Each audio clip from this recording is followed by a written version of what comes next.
जय गुरुदेव। स्वामी जी महाराज मुझे एक गिलास दूध पिलाए और फिर बोले कि मेरे कपड़े गंदे हो गए हैं, कई दिनों से पड़े हैं, आश्रम के पीछे नदी है, वहां जाकर इन्हें धो लेना और नहा भी लेना। मैंने कपड़ों का गट्ठर बनाया और उसे लेकर सीधा नदी की तरफ चल पड़ा। सारी कमजोरी अब बिल्कुल खत्म हो चुकी थी। आश्रम से करीब 200 फीट नीचे नदी थी। तो मैंने देखा आश्रम की छत पर कुछ लोग खड़े थे। स्वामी जी महाराज भी एक तार पकड़कर खड़े खड़े नदी की तरफ देख रहे थे। मैंने कपड़ों में साबुन लगाया और धीरे धीरे कोई प्रार्थना गाता जा रहा था।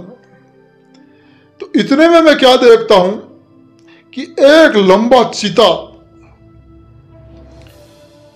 पहाड़ी से उतरकर नदी की ओर चला आ रहा है। तो चीता को देखकर मैं डरा नहीं, तो कभी मैं उसे देखूं और कभी स्वामी जी महाराज को देखूं।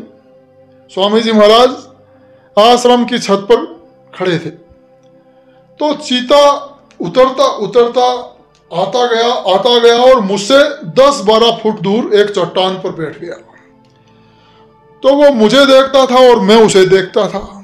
मैं कभी तो चीता को देखता और कभी स्वामी जी महाराज को देखता और धीरे धीरे कपड़े भी धोता जाता। थोड़ी देर बाद फिर वो चीता उठा और मेरी तरफ बढ़ा। मैं बिल्कुल शांत था। मुझे ऐसा लगा कि यह मेरा कोई नुकसान नहीं करेगा। चीते ने नदी में 2-4 कदम जाकर छलांग लगा ली और जंगल की तरफ भाग गया।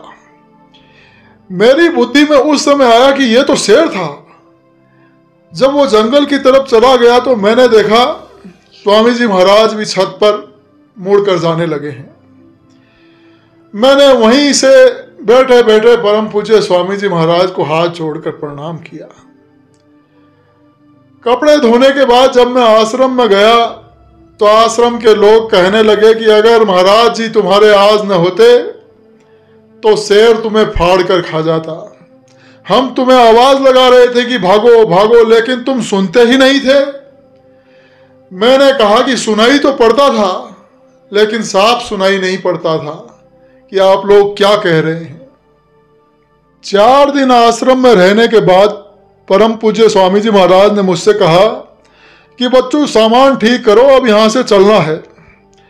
मैंने सब सामान समेटा और गाड़ी पर बांधा और फिर 7 बजे परम पूज्य स्वामी जी महाराज वहां से रवाना हो गए। मैं स्वामी जी महाराज के साथ था। तो रास्ते में 1 बजे मुझे भूख लगी, तो मैंने स्वामी जी महाराज को बताया। तो स्वामी जी महाराज ने कहा कि अच्छी बात है।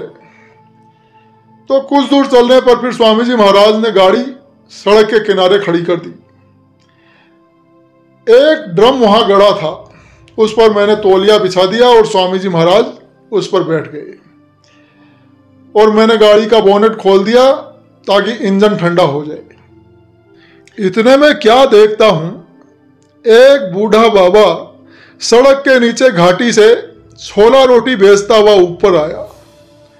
तो स्वामी जी महाराज ने मुझसे कहा कि जाओ उसे बुलाओ। तो बुलाने पर वो बूढ़ा आया और पूछा कि क्या लोगे। तो मैंने कहा कि रोटी छोला दो। तो उसने एक प्लेट दिया।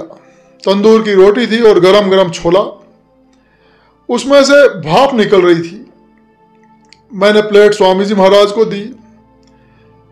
इतने में वो बूढ़ा नीचे घाटी में गया और ठंडा पानी लेकर आया। स्वामी जी महाराज ने छोला खाया और मैंने भी खाया और फिर पानी पिया। हमने पूछा कि बाबा कितना पैसा हुआ। तो वो बोला कि 8 आना। स्वामी जी महाराज ने कहा कि दे दो। तो मैंने पैसा दिया तो वो उसके थाल में पैसा टन से बोला। तो उसने पैसा निकाल कर फेंक दिया और बोला कि हम साधु से पैसा नहीं लेंगे। तो स्वामी जी महाराज ने कहा कि जाओ धीरे से डाल दो। तो मैंने दोबारा उसके कपड़े पर पैसा डाल दिया और फिर वो वहां से चला गया। मैंने देखा कि सड़क से करीब 10 फीट की दूरी पर जाकर वो बाबा गायब सा हो गया। मैंने स्वामी जी महाराज से पूछा कि बाबा इतनी जल्दी गायब कैसे हो गया। तो स्वामी जी महाराज मुझे देखे और बोले कि बच्चा, तुमको इससे क्या मतलब, तुमने खा लिया ना, अब तो भूख नहीं है। ऐसा कहकर स्वामी जी महाराज फिर चुप हो गए और मुस्कुराने लगे। और मैं स्वामी जी महाराज के आगे चुपचाप हाथ जोड़कर खड़ा हो गया। इस तरह से गुरु भाई शंकर जी ने प्रेमियों को कई बड़े ही सुंदर सुंदर संस्मरण स्वामी जी महाराज के सुनाए। जय गुरुदेव।